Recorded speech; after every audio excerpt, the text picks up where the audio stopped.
The right to offend is not some pesky little part of freedom of speech that we have to put up with. It is the heart and soul and lungs of freedom of speech.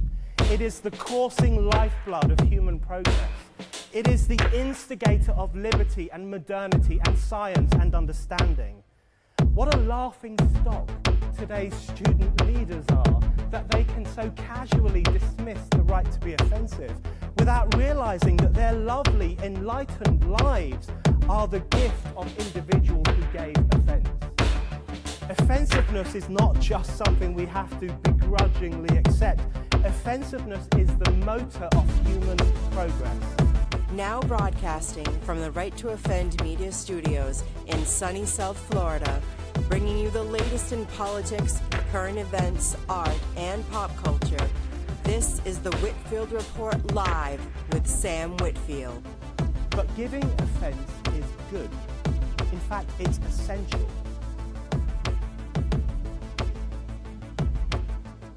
Alrighty, everyone. Welcome to today's Monday edition of the Whitfield Report. I am your host, Sam Whitfield, and joining me today we have Rowan Gibson, who is more of a Bond aficionado than I even am. Which, if there is such a thing. Yeah, well, there's a whole Bond, aficionado community, and there are tiers to the whole thing. I guess. Yes, that's also so, true. That's also true.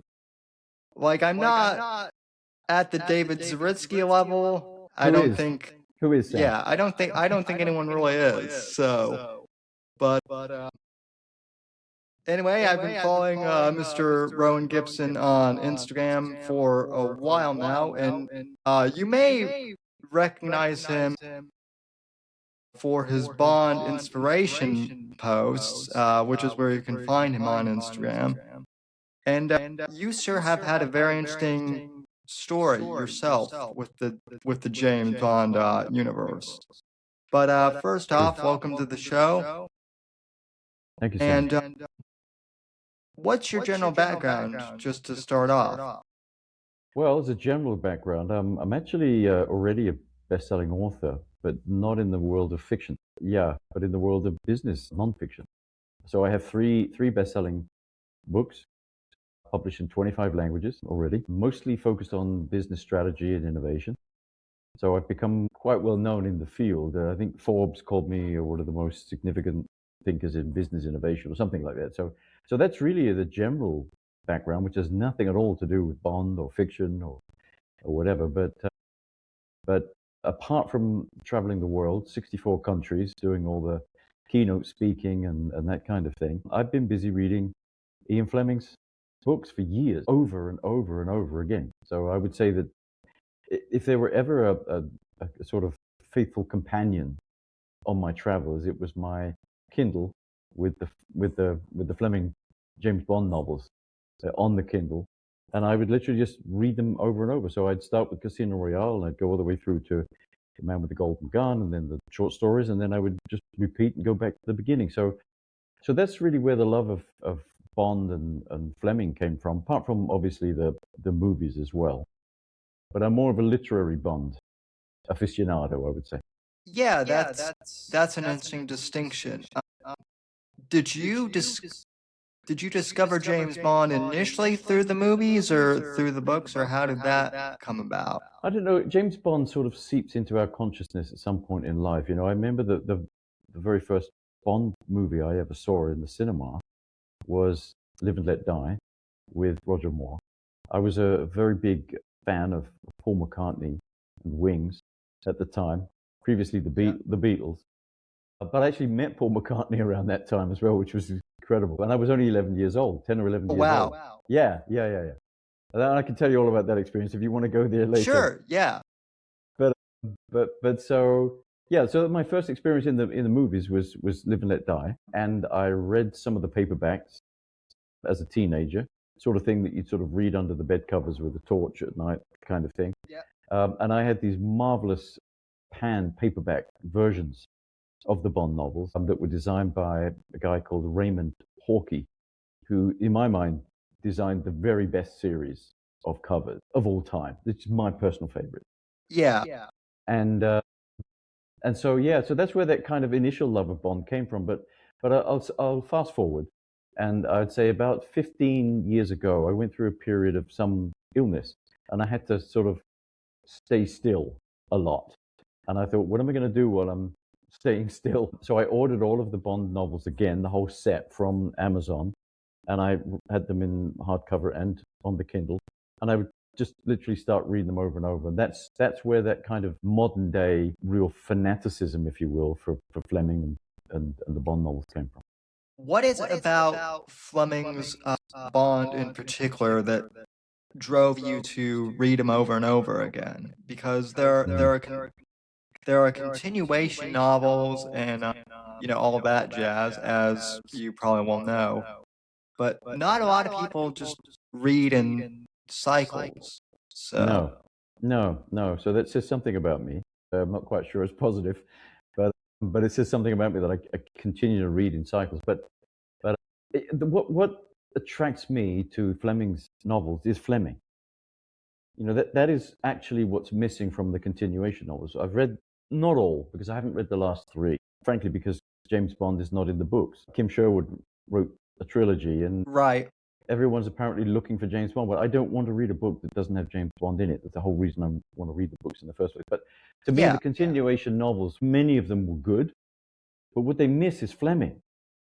I mean, what really comes through with the Fleming novels is Fleming's taste and Fleming's opinions, Fleming's way of looking at the world, and also Fleming's way of writing. So it's not just about a character, and certainly not the kind of action hero character that we know from the movies.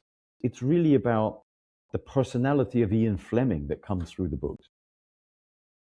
His voice is extremely distinct as well. It is. Yes.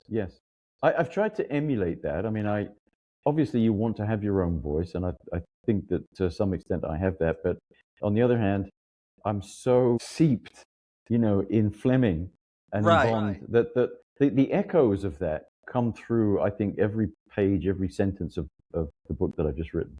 Yeah. So first off, to kind of jump ahead a bit, I want to say that of all the people I've read, and I'm not just saying this because you and I are friendly, but I think you're one of the best ones to capture Fleming's voicing, as it were. Thank you, Sam. The other one I would say is William Boyd. He did a fantastic job as well with Solo, which is a shame that was his only one. I think so too, yeah. I did. There are a few of the Raymond Benson books I liked, especially one of them called High Time to Kill. Yeah. Which has Bond on Mount Everest, which was really different, and there was a very, very good villain in there as well. Yeah, but that's also like I can tell at least that it's Raymond Benson. Yes. Too. So. Yeah. But what was it that motivated you? Because you started writing Bond fan fiction. Yeah. For those who don't know, so what was it that motivated you to start writing the fan fiction? Well, there's a story behind every story, and then in this particular case, I wrote a book about 10 years ago. I started writing a book about 10 years ago, which I completed 5 years ago during COVID. I had some time, so sat and finished the book. And in the process of writing it, I was also in touch with somebody in Hollywood who said, well, why don't you write it as a 10-part or 12-part TV series? So what happened was the book became longer and longer, because when you're writing a TV series, you need a lot of episodes and a lot of twists and turns. So I wrote this book, and it ended up being 200,000 words. So it was basically too long for a book. And then Hollywood was sort of shut down during COVID anyway, to some extent.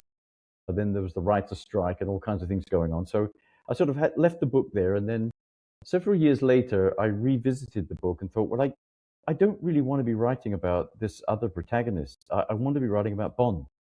So I started turning the book into a James Bond novel. And I was actually quite friendly with Raymond Benson. We communicated quite a lot. And I said, Raymond, I want to write this as a Bond book. And he said, no, stop everything. You're wasting your time. And I said, well, why is that? He said, well, the Ian Fleming publishing group, the estate that owns the rights, literary rights to Bond, they won't touch this. They'll if you send it, they'll burn it. They do not want somebody volunteering to write a Bond continuation novel. They have to invite you, and it's a privilege, an honor.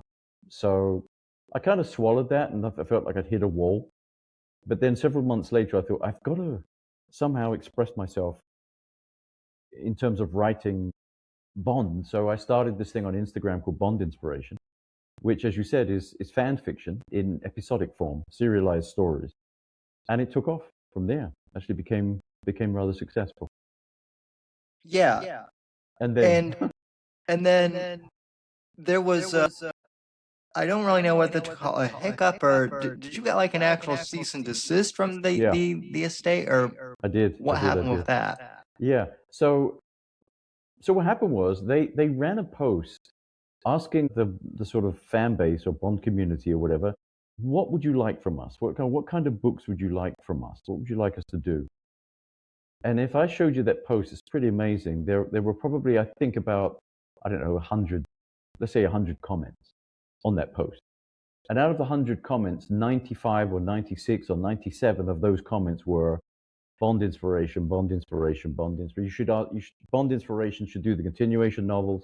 We want Bond inspiration, the kind of stories that Bond. So it was all Bond inspiration. And rather than them thinking, that's interesting, let's get in touch with Bond inspiration, they did get in touch, but they sent me a cease and desist letter. Yeah. That's more or less kind of what has happened with the Star Wars universe as well. There have been some really good, like, Star Wars fan fiction, writers, and also people who do, like, AI-generated films, which some think are better than the, current Disney trilogy. Present company included, at least on my end. I don't think that's difficult, actually, but that's another whole story. Yeah. And yet, that there have been multiple cease and desist from that, and it's kind of a shame that you got, in my opinion, a raw deal. Well, I mean, I wrote back obviously once or twice and said that this is free, Right. There's no commercial interest whatsoever. As a matter of fact, what I am doing is honoring Ian Fleming, encouraging people to read the books, hopefully stimulating interest in the novels again. So there's nothing that I'm doing that's detrimental to you whatsoever. So, why not view it that way? But they didn't want to do that. They and they have their reasons, which I'm sure they believe are good reasons. Yeah. And I mean, I'm sure, from a business perspective too, they have all sorts of things that they have to deal with behind the scenes. So I certainly understand it, but it still is kind of a shame that when you have the fan base saying, "Hey, look at this guy," they do the exact opposite. So yeah, but that is life, Sam. It doesn't always go the way you want. But actually, sometimes things are a blessing in disguise. Absolutely. And I have to say, I was literally sick for several days after that. I mean, I hate to admit it, but I don't think I could get up, even for 2 or 3 days, because I felt like I'm doing something that's right here. How could you see this as something that's wrong, right? So they said, you can't use James Bond, you can't use M, you can't use 00 section, you can't use a Walker PPK, you can't use Martini, shaken not stirred, like all of that stuff that we know of as Bond tropes. You can't use any of that stuff. But if you create your own protagonist, you're okay. And interestingly enough, a lot of people at that time, I had a huge, I must say, and I'm going to, if anybody watches this in like the Bond community, I want to thank everyone for the tremendous outpouring of support that I got.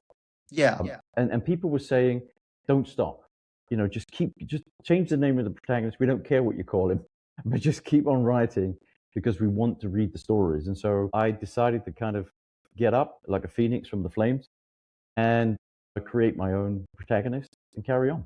Yeah.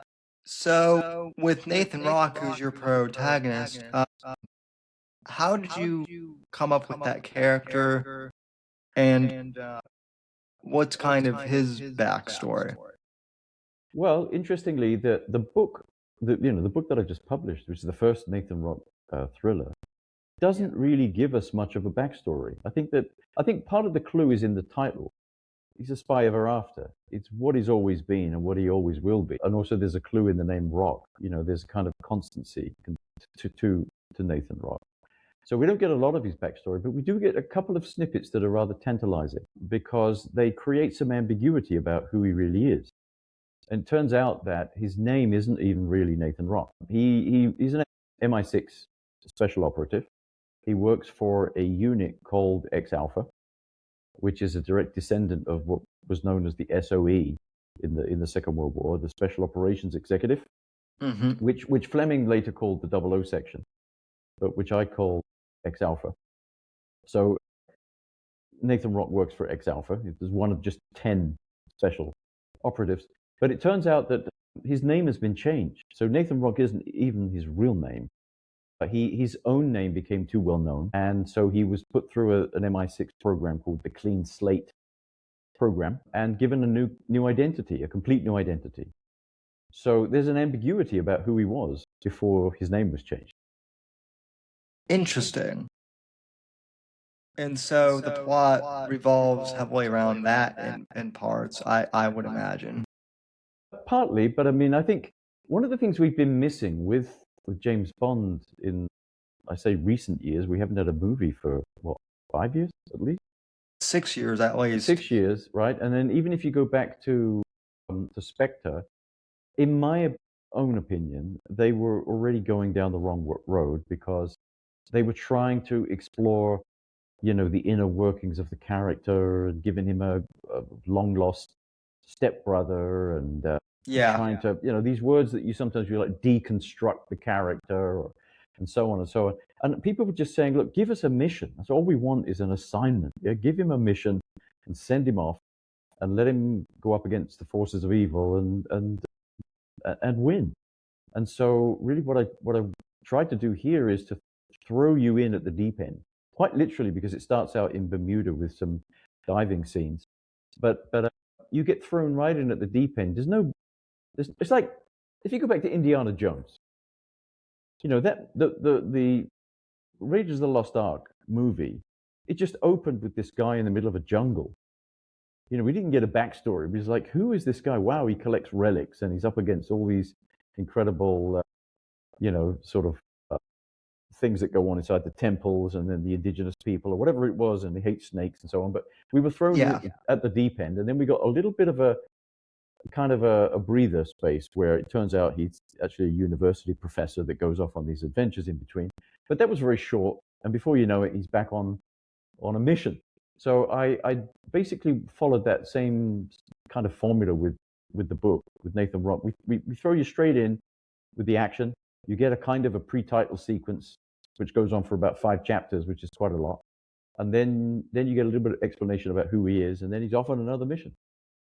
I love that. I think one of the things that we're missing from the 007 world, at least as far as the movies are so far, is that element of fun too. Bond in the Pierce Brosnan era, and even in a lot of the Sean Connery and Roger Moore eras, there was seriousness, but there was also an element of fun.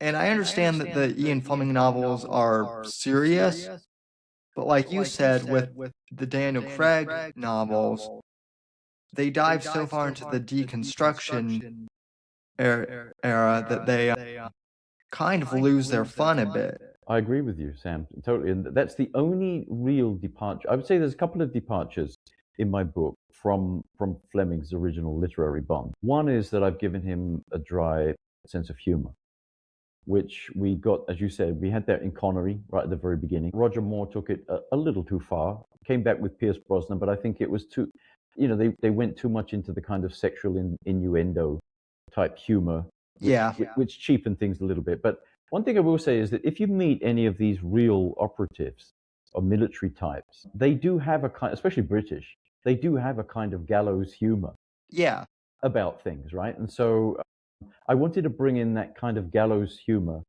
and give that to Nathan Rocke, and also to have him sometimes make light of a situation that he's in order to just sort of, I don't know, get through it, right? So So that's one departure, I would say, from the books. And the second departure is there are more kind of action set pieces that we know from the movies. I think that, since the 1950s and 60s when Fleming was writing the books, we're so spoiled now by Bond, by Mission Impossible, by everything from all those kinds of movies. Yeah. That we need some action set pieces, and so I've built a lot of that into the book as well. Yeah, and I think doing that kind of also distinguishes your character a lot too. I think if you were doing like a one-for-one shot, you could be accused of plagiarism. And I'm sure there might be some people that accuse you of that already, but not that I've heard yet, but I'm open to that. Yeah. But interestingly, on that note, the only thing I've heard so far, which I didn't really expect, was, wow, this has kind of the echoes of Fleming and whatever else, but you have your own voice, and Nathan Rocke is his own character, and he stands out as someone who's distinguished and different. So I'm personally actually surprised by that. I thought that more people would say it's like James Bond, but obviously, yeah, it's different enough to stand out, for him to stand on his own, as it were. Well, yeah, and that's always a huge compliment as well. I just meant that, like, on the surface, that's what someone might think, because I've definitely gotten the accusation from some of my books that, oh, you're just doing an American James Bond, and I mean, yes, Bond is an inspiration for many of my characters, but I mean, being an American, that's distinct, and there are enough cultural differences between the Americans and Brits to kind of make things interesting. Yeah, and I went back to the original, Britishness of Fleming's works. I mean, being British, I grew up in the 1960s, in the middle of Bond mania and Beatlemania, and I remember when we had The Man from U.N.C.L.E. TV series and Mission Impossible TV series. Those things were very much of the time. The Cold War was raging, etc. So I grew up in that environment, and obviously I know British humor very well, being British, and it's very difficult to do. Actually, you have to do it right. I mean, before you know it, you become too farcical. It becomes cartoonish and silly. Yeah. Or, as you said, on the other hand, you can become too dry, too serious, too introspective, too brooding. So I've tried to find a middle ground that works. And you also mentioned that Nathan Rocke travels a lot. And you also mentioned that you travel a lot for work. So how much of your, I guess, in real life background has influenced your work as a fiction writer now? Very, very much. I mean, when I say 64 countries, many of those countries I also went to several times, like multiple times, over and over. So I was very privileged and very blessed with the career, because I never had to pay for any of the flights. I was flown business class around the world, picked up by a chauffeured limousine. It sounds very snobby and so now, but that's been the case. Taken to 5-star hotels, all expenses paid, etc., etc., and then all I had to do was get up on a stage and talk for an hour or something. But it meant that I could live very much the Bond lifestyle without the bad guys and the bullets, and I was able to dress as Bond. I mean, the blazer I'm wearing right now is the Sean Connery blazer from Dr. No and Thunderball, etc. But the shirt is literally you can see the cocktail cuff. It's all I dress that way. I live that way. I use exactly the same shaving products and whatever else, shoes, ties, you name it. So yeah, I've been able to live that lifestyle, and a lot of that I've been able to inject in the book. When Rocke is traveling, flying, going into a Heathrow Airport, British Airways business lounge or whatever, those are the places that I'm used to being. Yeah, interesting. Now the question, as a Bond star guy as well, are you a Rolex guy or an Omega guy? Rolex. Definitely Rolex. Yeah. This is okay. But I don't follow it. I don't follow things slavishly, I have to say. I right. mean, You know, I mean, most people would say, well, if you're a Bond Rolex guy, you would have to have the Submariner, right? You'd have to have the sort of Sean Connery Rolex. But I defer to Fleming, who wore a Rolex Explorer 1. I have the Rolex Explorer 2, which I bought in 1998 in Switzerland, in Geneva. And there's a little story behind the story as well, which is I was writing my first book at the time. It was called Rethinking the Future. It was published in 96 and then paperback in 98. But while I was writing the book, I had an office in the basement of my house at the time, which was in Germany. I'm now in Costa Rica, by the way. But Oh, wow. I put a little picture, if you can see it, but I put a picture of this. I got the brochure from Rolex, and they had pictures of the watches life size. So I cut this life size picture out and I put it on the desk in front of me, and that was my motivator, right? I would say, okay, when this book sees the light of day, I will go to Switzerland and I will buy that watch. And it did see the light of day, and it was published in 25 languages, and I got to do the speeches and whatever. And 2 years later, I was in Geneva and I walked into the Rolex store and I bought the watch. So, What field in business particularly are you in, or if I may ask? I don't want to dox no, you if it's no. I'm known as and I hate the term now because it sounds so big-headed, but I'm known as a sort of thought leader in the space of business innovation and strategy. So the first book's called Rethinking the Future, which, by the way, we need to do today more than ever before. Yeah. The second book is called Innovation to the Core. And the third book is called The Four Lenses of Innovation, which is a methodology that I created that's been used all around the world by over 1,000 large companies, whether you look at Microsoft or Coca-Cola or even Tesla and those other companies, that they're all, users of the methodology. So that's what I'm known for. And, you write those books, but the real, I would say, business is in the consulting and in the keynote speaking. So, yeah, hence all the travel. The travel was mostly for the keynote speeches and masterclasses that I was giving around the world. That's awesome. Yeah, and I mean, if you don't have time, I understand we're here to promote your Nathan Rocke book, but if I may divulge a little bit, because I've also talked to a couple business leaders, and so how do you think we need to kind of rethink the future? Well, one of the things that I said in that very first book is that linear thinking is useless in a non-linear world. And you have to remember that was 1996, and we were already talking about change being at a level and at a speed that was difficult for the human mind to cope with. Because the thing is, change, and so compare the 90s with where we are now in 2026, which is 30 years later. And of course, the speed of change is even faster today, far faster than it was. But the truth is that the human mind hasn't got any faster for thousands of years.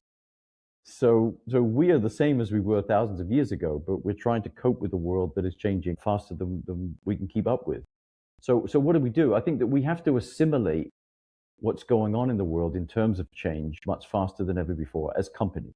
Yeah. We instead of being insular and just kind of talking to each other in meetings and looking inside our navels, we want those eyeballs to be increasingly looking outside the company at what's changing in the world, and especially at how that impacts our business or how we might use that change to impact our own industry. So rather than being late to the game, very often it's about saying, okay, how do we harness the power of change in order to reinvent this industry or to drive growth in new ways? That's where innovation comes in. And that seems to be the entire conversation around artificial intelligence right now and AI. I mean, for the last 3 years, really. I built a product based on AI using my 4 lenses of innovation methodology. So basically, just to quickly tell you what the 4 lenses are, the first is called challenging orthodoxy. So challenging conventional wisdom, challenging the status quo, if everyone is zigging, how do we zag? What could we do differently? So it's asking yourself that question. Second lens is called harnessing trends, which I just talked about. The third is called leveraging resources in new ways. So could we somehow figure out how we can leverage our skills and our assets as a company, in order to stretch into new growth opportunities? And the fourth lens is understanding unmet needs, unmet customer needs. So that's where the customer insight, et cetera, comes in. So what I did is I built an AI tool that uses those four lenses of innovation in a way that we could never even dream of before Gen AI. Because the speed is unbelievable compared to what you have to do manually in the past. Which I think is fascinating.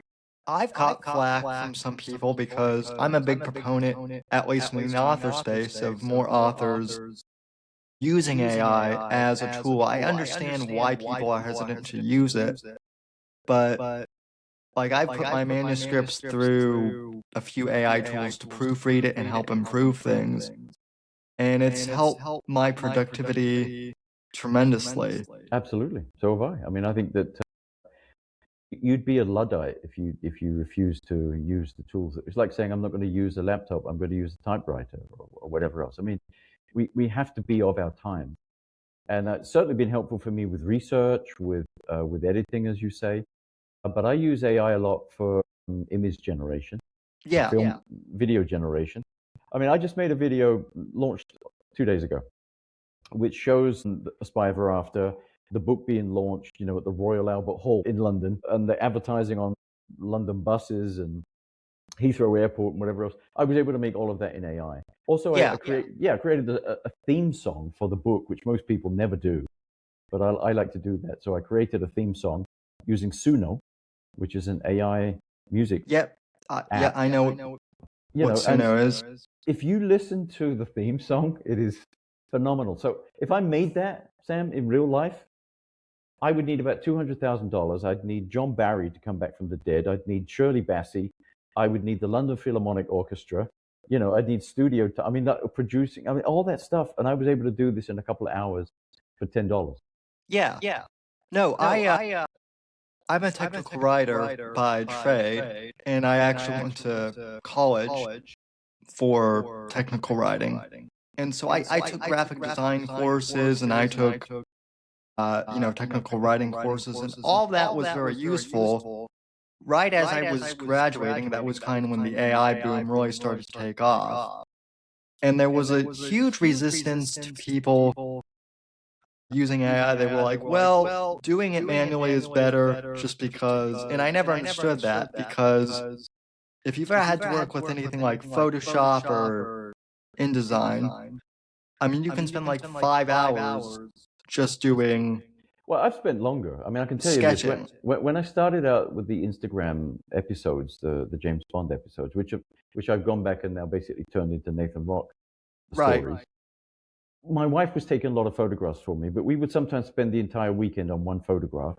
And I can tell you one was supposed to be, the protagonist in a taxi in New York, and we filmed it in our own car in the garage.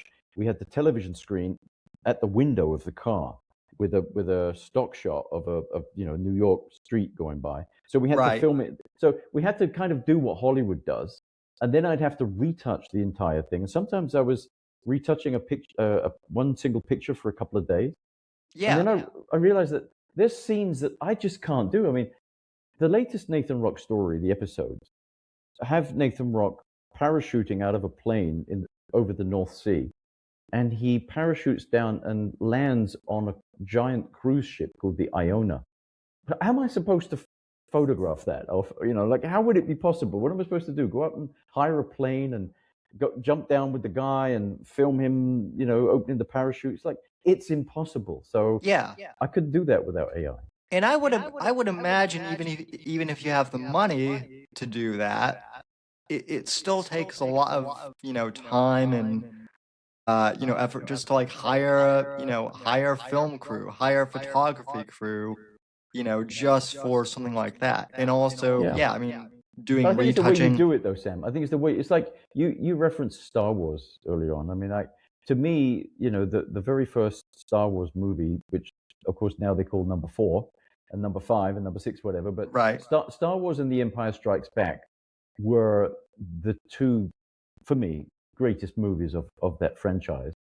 And of course, back in those days, special effects were far more difficult, to create than they are today. And interestingly, when the green screen thing came along and all the digital stuff, I think the movies suffered because it ended up being all of this stuff going on all over the screen, but the stories themselves and the acting and whatever,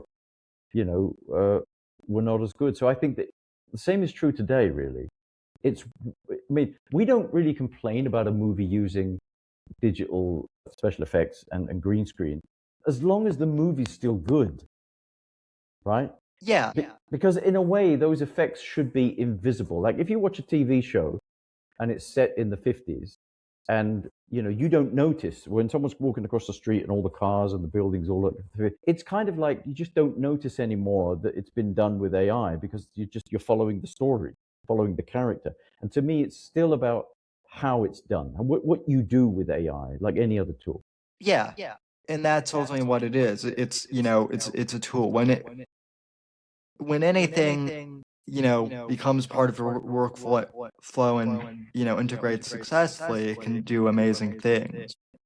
It's when it kind of stands out on its own and overtakes everything that it can be detrimental. So sometimes I'll have to redo an image about 25 times before I get it right. Oh yeah. Sometimes it's straight out of the gate, you get what you want. But one thing I will say is, if you try to use AI to write a book, it's going to be terrible, because the ideas will be generic, the writing will be generic. There's no voice really in the writing. You will find a repetition of the same words over and over and over with AI.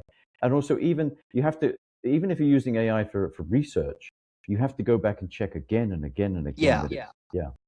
I will say though, in my experience, the only thing I'll kind of push back on is, in my experience, if I have something I'm working on and I've hit a wall, I'll put in kind of my overall kind of plot for the book or whatnot, and I'll be like, I'm stuck in this area, but I want to get to here.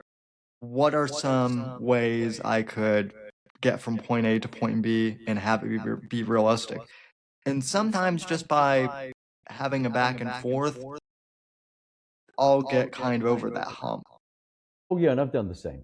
So what are some options for this particular thing? And you'll see 3 or 4 options. Yeah. But you still, it's like, you asked about my career, but previous to doing all the business books or whatever, I actually started out in the marketing and advertising business. And at one point, I was the youngest global creative director in a very big global advertising network. And, you still need to be the creative director, right? You still need to make the choices about what's going to happen next and where the plot should go. And it's like, for example, I'm doing this new story, as I told you, with Nathan Rocke, and he parachutes onto a cruise ship, and there's an assassin on the cruise ship. And if I'd left it to AI, Rocke would have gone into the cabin and just shot the guy or something, and that would be the end of the story. But what I did was create this situation where Nathan Rocke doesn't know who the assassin is there to kill. And so there's 3 possible targets. So number 1, he doesn't know where the assassin is, and number 2, he doesn't even know who is there to kill. So you create a mystery within a mystery, and I think you're never going to get that from AI. It has to come out of your own imagination. No. And also the other thing too is, if you leave AI to itself, I've noticed it kind of tends to just chase trends, which Bond, depending on the year or whenever, it's not always in the cultural zeitgeist. So yeah, I mean, I think they have tried to be. I mean, if you go back to the 1970s, early 80s, especially when we had the big blockbusters like Star Wars and Indiana Jones and so on, you do see that with Roger Moore's movies like A Spy Ever After, that's my book, The Spy Who Loved Me, and Moonraker, you do see the influence of those big sort of Spielberg movies in those particular Bond films. So yeah, I think they were of their times. I think that certainly Sean Connery's movies were 60s, and Lazenby was 60s, and Roger Moore personified the 70s to a great extent. And then Timothy Dalton tried to be 80s. It was a little bit Miami Vice and all that kind of thing going on. And then, we had Pierce Brosnan that was very much of the 90s and so on. So I think that they've tried to be of their times. What I've done here with the book, which I think is different, is I've gone back to the classic spirit of literary Bond, of Fleming's Bond, but I've put that character in a modern setting, in the contemporary setting, which I don't think people are doing very much these days. Instead, they're trying. I saw a headline just 2 days ago that Amazon says they want to reinvent Bond. No, reimagine or reinvent Bond for modern audiences. Yeah. I think, oh no, that sounds really ominous to me.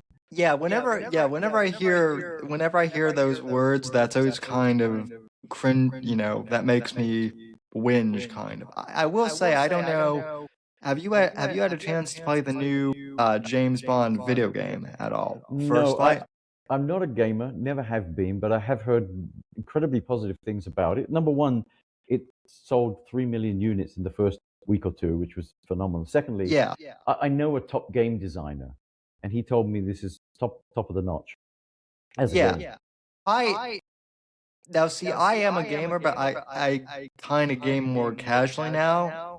But I picked up First Light, and it is amazing, just like as a Bond project. And if Amazon goes kind of in that direction, storytelling wise, of being fun, yet also adhering to Fleming's Bond, I think it'll work well because that's what the game does well. I hope so. I mean, one aversion I do have, I must say, is that I think that Aeon was right in the older days when they said Bond should be kind of late 30s, early 40s. He should have a certain level of maturity.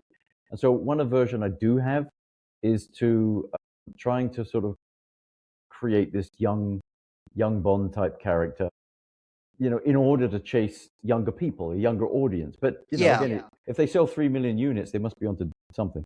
That was kind of that was something I was really hesitant going into the game. But as I heard from some people who played it advanced, and they told me that it was still really good. So, it'll be interesting to kind of see where Amazon takes it for sure. Yeah, I mean, I would still I think one of the touchstones for me would be what would Ian Fleming make of the game, and what would Cubby Broccoli make of the game? So I think they had a vision for Bond in those days. And again, I'm biased because of my age. I'm being a child of the '60s. I tend to still be attracted to that kind of classic way of thinking about Bond. But I have to also face the fact that my generation is aging. And so at some point they do need to have the younger audience. It's very interesting though, because like I'm in my early 30s, and there are a lot of people my age, at least, in our late 20s, early, to mid 30s, who we like the older stuff because now they're just trying to propagandize everything. I think so. Yes, in I do. current media. Yeah, I agree. And everything is becoming a little bit too political. And I've heard that criticism leveled at some of the latest books as well, that they've tried to be a little bit politically correct. And that's something that I have avoided, to be honest. I think Fleming would avoid it. Yeah, which I'm really glad about. And I do a political podcast on Wednesdays as well, but like I try and keep my books very apolitical as much as possible. It's kind of difficult because in the thriller, genre, particularly in kind of spy espionage, if you're doing something modern, it's kind of hard to avoid current events. But I try and do it in such a way that, people from various backgrounds will like it, unless you're part of either of the two extremes. No, I think one thing I've done, certainly in the book, is that when you think about the villains and those that are driving this conspiracy in the novel, it's Russia. It's the GRU, the Secret Service of Russia. they are up to all sorts of machinations, which I think reflects very much. I mean, obviously, there's some stuff going on that's related to Ukraine and the war going on. So there's a geopolitical angle to it that is very, very current, very plausible. But I have certainly avoided to some. I think to a great extent, I've avoided American politics. You know. Yeah, well, I mean that's kind of a luxury that you can afford somewhat. You know, me being an American, it's harder to kind of avoid that. I wish we could, but it's kind of hard here a bit. Yeah, I feel like don't get me started, you know, because it would open the floodgates, you know, if we went down that road. But I mean, there is one reference in the book to something in the United States. Yeah. That was a bomb that was put there several years ago with the intention of manipulating, you know, the elections. So and it didn't go off at the time. It turned out they didn't need it, but now they do. So there's kind of a little reference there to some of the things that, you know, we hear about going on in the background. Yeah. Well, I mean that stuff all plays for, you know, good like espionage, you know, fodder too. So. You know, the other thing, like you mentioned doing research, in some of my writings, like I'm always kind of interested because when I do research and I find out about, you know, the GRU and Russia and all that stuff, I found, oh geez, the more things change, the more they stay the same. Like the Cold War may be over in some areas, but some of the attitudes are definitely still there. Well, I mean, not just the. Oh, you're right, but not just the attitudes. I mean, even the same basic strategies and the same tactics. So, I mean, in the very first part of the book, there's a sabotage operation going on that's led by Russia, but it's led by a group in Russia called GUGI, GUGI, which is basically their underwater sabotage unit. It's been the same for decades, and it's using a civilian vessel to do, you know, military sabotage, and that there's a reference to a ship called the Yantar, which is an actual Russian underwater sabotage ship, which happens to be in theater at the time. So what you'll find in my book is that I have endeavored to make every single detail accurate. You know, I'm sure there are one or two things that I may have got wrong. You know, they're a bit too vague. But every single street mentioned in the book, whether it's in Bermuda or Bratislava or whatever else, they're all there. In fact, even the stores that I mentioned on the street are there. And the apartment block is there, you know, and so on. So every single thing, the hotel and so on, everything's there. Everything is 100% as accurate as I could make it. And having traveled to some of those places, I would imagine, I mean, that really helps, you know, you, I guess, you know, enrich those worlds.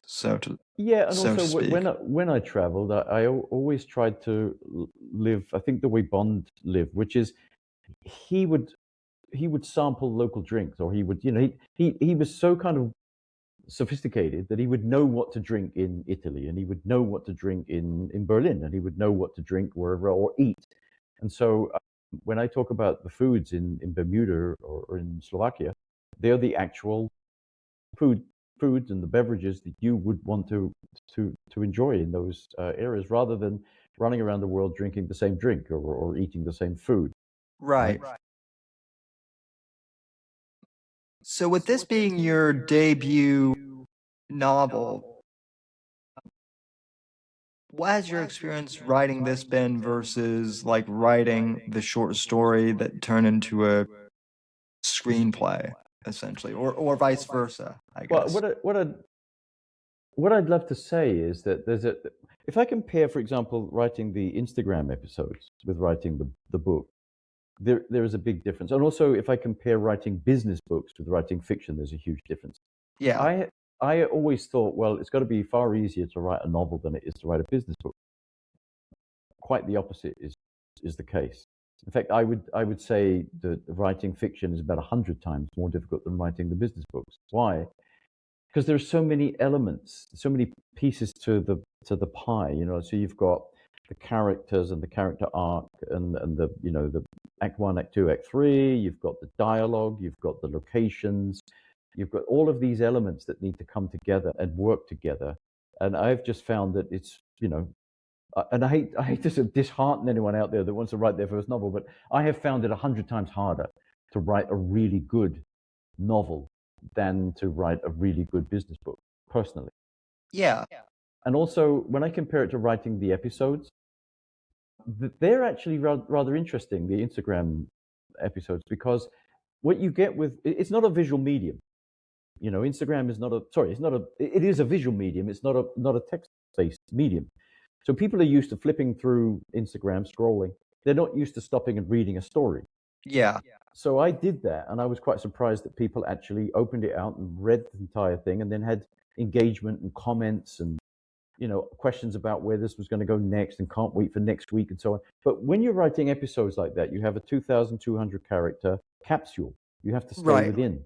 And so you have to do there's mechanisms you have to get right within that. Each capsule has to have a good hook at the beginning, take you somewhere you didn't expect. Then there's a cliffhanger at the end that makes you want to look forward to the next episode. So, you know, you're writing these little contained episodes. And that actually reminded me of when I was writing advertising as a young man. Because when you're in the old day, when you're writing a print ad or you're doing a TV commercial, you have a capsule. You know, you have a page or a double page in a magazine, or you have a 30-second commercial where you've got to get the message over. So I think there's a discipline there that comes through in the episodes. But when you're writing a book, it's completely different. Because rather than having people comment on every single page you write, and I'm looking forward to the next page, and I'm looking forward to the next page, and looking for, you know, you're immersed in an experience.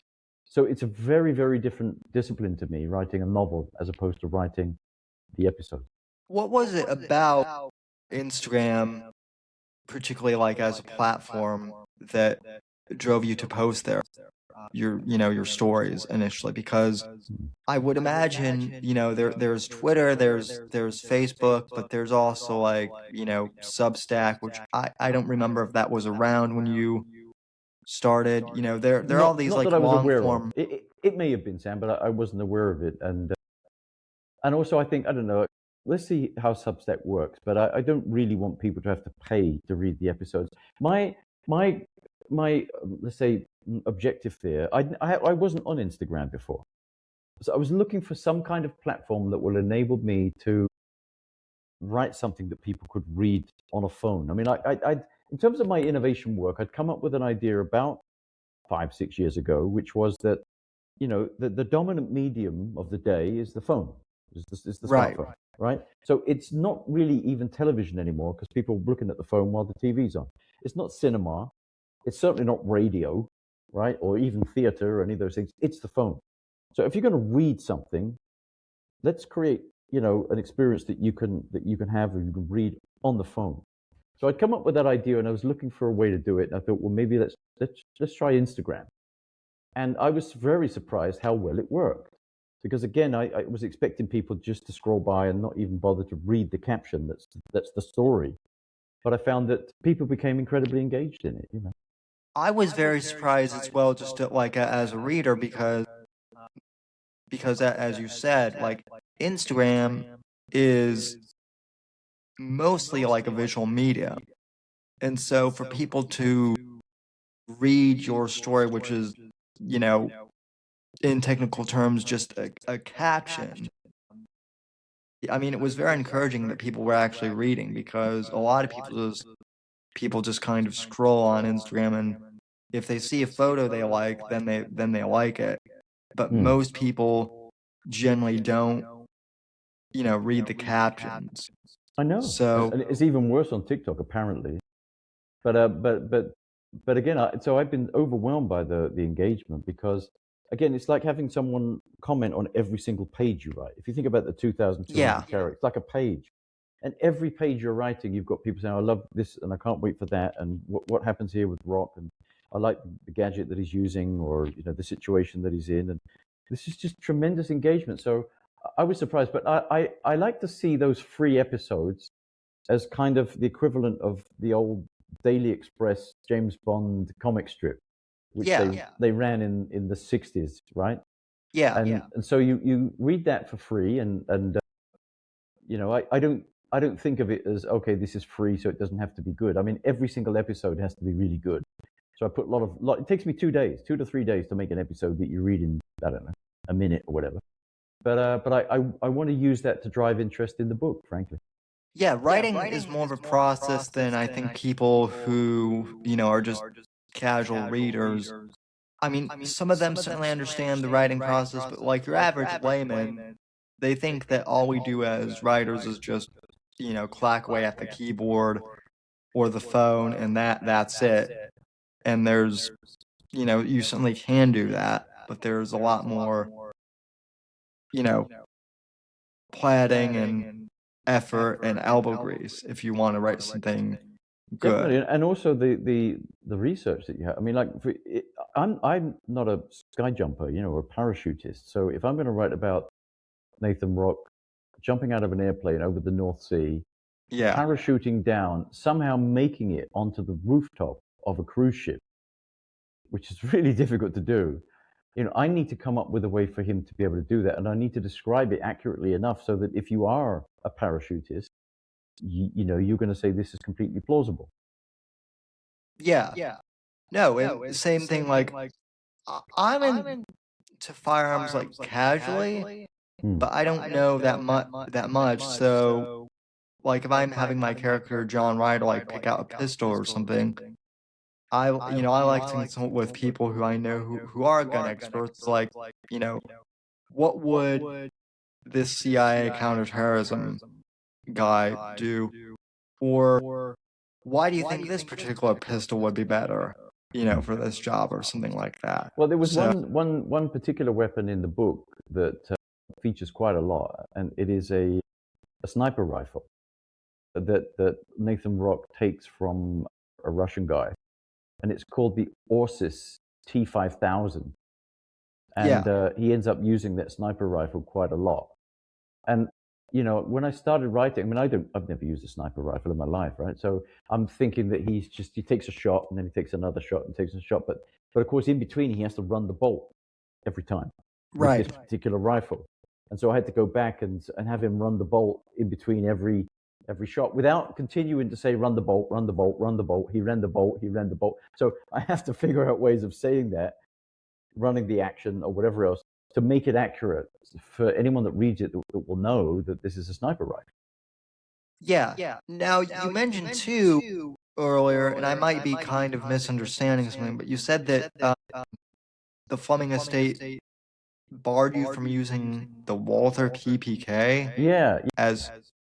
So that's kind of strange because Walther's its own manufacturer, I thought. So like, I don't understand how, like, the Fleming estate, I don't think has a copyright claim on it. No, I think what it is, they said, and I may be misquoting, but it's more or less something like this: you cannot use James Bond or any of the characteristics of James Bond. Okay. Right. Yeah. So, I mean, you can't stop Nathan Rocke drinking a dry martini. I drink dry martinis, right? So why should he not drink a dry martini? Right. If he's in the mood. But he wouldn't say shaken, not stirred. That's too close to Bond. So in terms of weapons, Nathan Rocke doesn't use a Walther PPK, but I did find a Sig Sauer, which is a little bit older. It's called the P232, which is an elegant looking pistol. And that is my official pistol, except that this one is modified by, I can't use Q branch. So here's what happens in the book. I can't use, so I use C. C is the actual name of the head of MI6, and it has been for many years. The original C was Cummings, and they just called the head of MI6 C. So the head of MI6 is C. There's no Q branch, so it's called ACE division, ACE, which stands for Advanced Covert Engineering. There's no 00 section. It's called X Alpha. So Nathan Rocke's code name is X Alpha 9. It's not 007. So I invented a lot of things, which, as I said earlier in the interview, it was a blessing in disguise because it enabled me to create my own world, which has been really fun to do. Which is that's one of the best things about being a writer, is taking influence from different, authors and different universes, and then kind of changing them enough to kind of show that, there's influence here, but here's my spin on something. Yeah, and also there's a couple of things that you don't see in Bond. For example, I told you earlier that Nathan Rocke is not even his real name, but it's part of a whole cover identity that's been created for life. So it's so watertight that you could basically continue with that cover identity. But what it does, it creates a kind of Clark Kent situation, Yeah. which I don't think's really been done for a Bond type character, other than, I don't know, in True Lies. I think Arnold Schwarzenegger had that kind of character. I think he worked for an insurance company or something like that. But it's a fresh, I think, approach for a spy thriller. Yeah, absolutely. I haven't had the chance to read it yet. When we're recording this, the book just came out yesterday on Sunday, so I have it on my Kindle, and I'm looking forward to diving into it. So Well, you literally will dive in, because the first chapters take place in Bermuda at 50 meters depth. So yeah. you'll be diving in. Are you already working on book 2, or what are your future plans? I have about 5 more books in my head. The book that I wrote, that I completed 5 years ago, still has some interesting plot points and scenes and all sorts of things that I would love to use in various forms, in various other books and so on. Yeah. So I have a lot of material and a lot of ideas. I am, just to give you a quick sneak peek at where I want to go with the second book. I want it to open out and have the same impact that we got when we went to see The Empire Strikes Back. I think you have to come in with a sequel that is just going to blow you away, Well, and I think they did that. Well, that's always promising. So, are you planning on doing like books as like standalone stories, or are the books going to kind of interconnect with each other, or a hybrid? They will interconnect. There is an epilogue in the book that also takes inspiration from the Marvel universe, where I think they had a fantastic run between 2010 and 2020, basically. Those fantastic Marvel movies, and at the end, we always sat there until the end. When the credits were running, we wanted to see that little piece of film at the end that kind of gave us a taste of what we might expect, either in the next movie or 2 or 3 movies ahead. So I built in an epilogue that does that as well. That gives you a taste of what's coming. But yeah, I want separate missions. I don't want it to be like the Daniel Craig era, where everything is related and his emotional arc and whatever else. But there will be some continuation of characters and things that build up and situations and so on. Yeah, that was like one of my other criticisms. Like, I love Daniel Craig himself as Bond, but everything kind of being interconnected. It was cool for the first 2 movies. Yeah. But then once they decided to make the whole entire thing like a circular timeline where everything connected, I think it kind of lost its magic. I agree. It went, I guess it went completely wrong in Spectre, in my opinion. Where Blofeld says, I was the author of all your pain, and all these photographs up on the wall of all the characters that have appeared. I mean, it just was stretching credulity to the limit. So, and then Blofeld is his long lost stepbrother, and so I mean, that just was completely wrong in my opinion. I definitely don't want to go down those roads. Which is a real shame, because like I actually thought initially that Christoph Waltz being cast as Blofeld would have been the perfect choice. Like, as an actor, I see him as Blofeld, but I would have written the character in such a way that I think would have played more to his strengths. I agree. I think this, Spectre as a movie, I really wanted to like it, and there's some scenes in it that I like, and some clothing that I like. But I think where Bond is in Rome, and he goes to that secret meeting of Spectre, and Blofeld sitting at the table, Christopher Waltz, and so on. It was so long-winded, so dragged out, and so slow that I just felt like we'd lost all sense of tension and suspense and whatever, and danger, really. Yeah.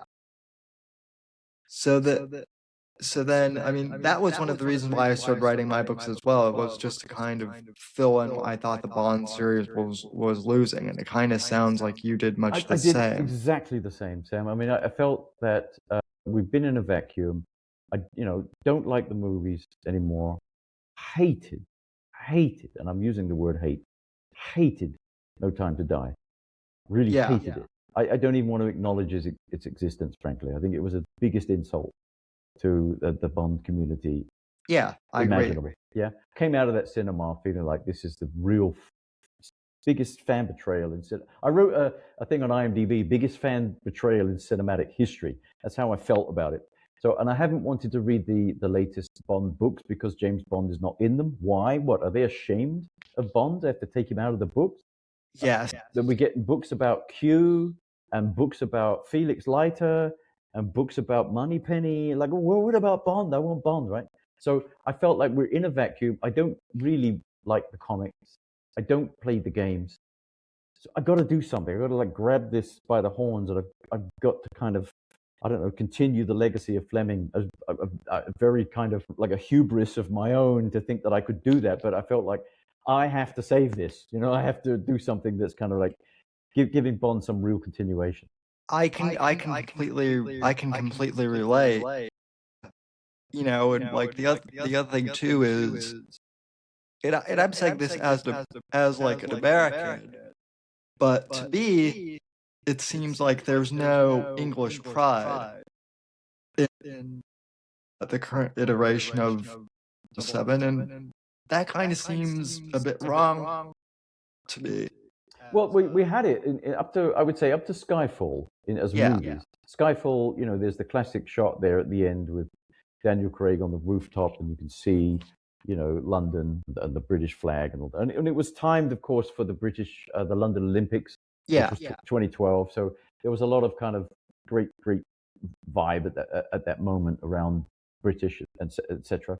But I mean, it's been British since the 60s. Like as I said, Bond mania, Beatlemania, they were those moments in time where it meant something. It was cool to be British or London and so on. Yeah. And I've built that into the book. I will say that Nathan Rocke doesn't really enjoy going back to London very much because it means he's in between missions and he'd rather be somewhere else. But I have built some interesting things into the London sequence around world building, because where is X Alpha? Where is it actually situated? There's an interesting sequence around how you actually get to this special unit. Yeah. Well, I kind of find it interesting that you kind of, Nathan Rocke doesn't like being in Britain, because that was kind of Bond in the books too. Yeah, he would he would kind of tool around in his Bentley a little bit and maybe go to the dinner club, but other than that, he would just sit in his office and chain smoke, or absolutely sit at home and felt like a caged tiger or something like that. Yeah. So I feel like there's echoes of Bond and there's echoes of Fleming all through A Spy Ever After. Not that it's pastiche, not that it's an imitation, but you will feel those things. You will feel that when Rocke is in London, he can't wait to get back onto a mission, and there's things that he wants to get done that X Alpha doesn't really want to do at that moment because there's an intel breach going on. So they're kind of locking things down. And he's feeling like, yeah, but I don't want to be a spectator. I want to be out there doing stuff. So you feel that. You feel those echoes of Bond and Fleming, and I'm happy about that. I don't see that as in any way something that I should be ashamed of. No. And I think the fact that you're doing a tribute and a homage, I think that's the best possible thing, honestly. So like you said, I mean, you had a few setbacks, but I think this worked out for the better, and I hope the series takes off for you.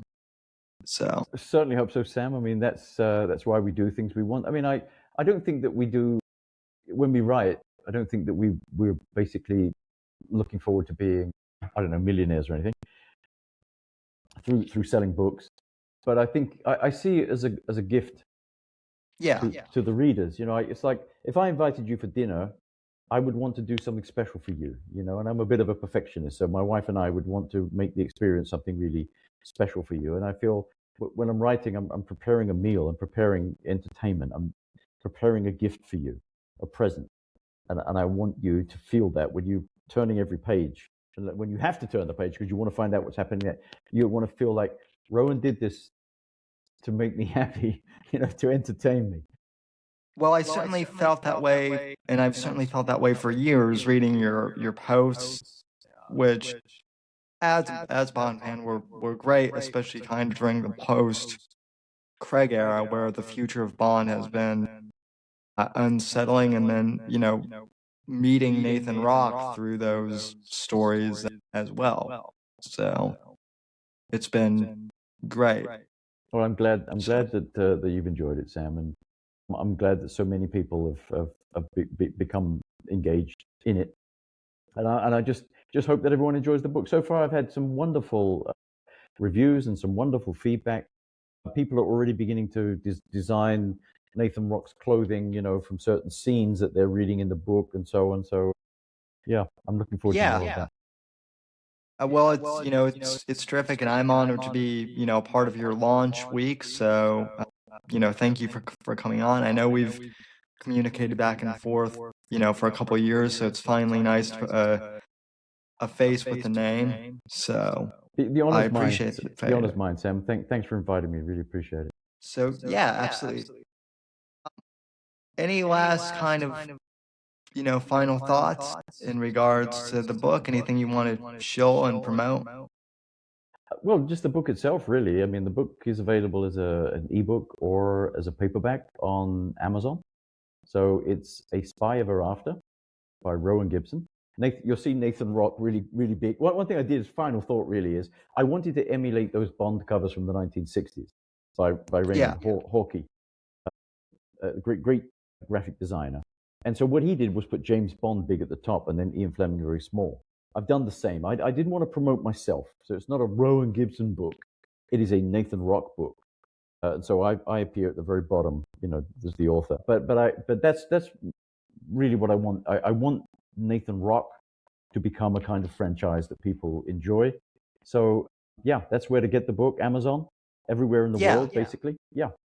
And I would also encourage, I know you're not really pushing this, but since we do have people who are interested in, the business world and nonfiction, I'll link your Amazon page and check out Rowan's nonfiction books as well. I think I'll certainly dive into some of those as well. So I think that you'll enjoy them. The Four Lenses of Innovation it's a landscape shaped book, which is very, very graphic.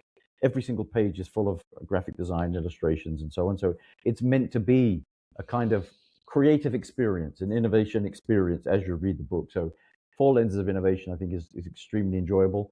Innovation to the Core was published by Harvard Business School Press, so it's more of an academic book, but it was a bit of a game changer. Wow. Yeah. So nice. Enjoy whatever turns you on, right? Yep. So, well, folks, I want to thank you all for tuning into this episode. I will again have all of Mr. Rowan Gibson's links in the episode description, and be sure and check out his work and leave a review on Amazon and all that jazz. So thank you, Rowan. Thanks for coming on, and folks, thanks for tuning in. I'll be back on Wednesday, and until then, take care. The right to offend is not some pesky little part of freedom of speech that we have to put up with. It is the heart and soul and lungs of freedom of speech. It is the coursing lifeblood of human progress. It is the instigator of liberty and modernity and science and understanding. What a laughing stock today's student leaders are, that they can so casually dismiss the right to be offensive without realizing that their lovely, enlightened lives are the gift of individuals who gave offense. Offensiveness is not just something we have to begrudgingly accept. Offensiveness is the motor of human progress. Thank you for watching the Whitfield Report live on the Right to Offend Media Network. Make sure to check out Sam's books on Amazon, Audible, and Kindle. You can follow Sam on X at samw_NGC and the Right to Offend Media Network at RTO Media. Like, comment, subscribe, and share with your friends. And until next time, God bless, God save this great nation. God, freedom, legacy, in that order.